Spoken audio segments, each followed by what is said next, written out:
26 vjet më parë në Kodrën e Qabratit, ishin rreth 60 ushtarë të ushtrisë çlirimtare të Kosovës, të cilët u rrethuan nga policia e paramilitarët fashist serb. Më 7 maj filluan të shtënat e policisë dhe paramilitarëve serb në pjesën e Qabratit.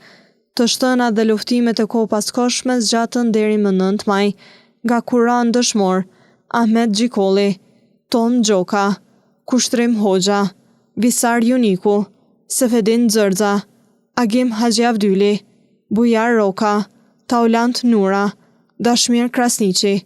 Në po ato ditë u vranë edhe shumë civil të pafajshëm vetëm pse ishin shqiptar.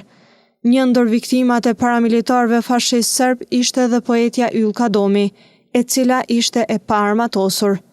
Lavdi për të gjithë dëshmorët që dhanë jetën në qytetin tonë. Nder dhe respekt për të gjithë viktimat civile të luftës, për humbjen e të cilëve duhet të japë përgjegjësi shteti fashist serb.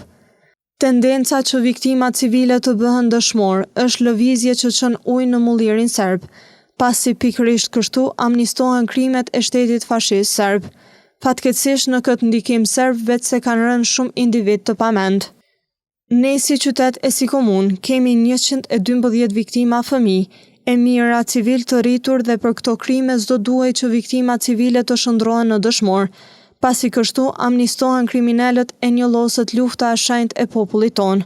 Kjo është taktika e shërbimit serb për të mbuluar krimet e tyre makabre.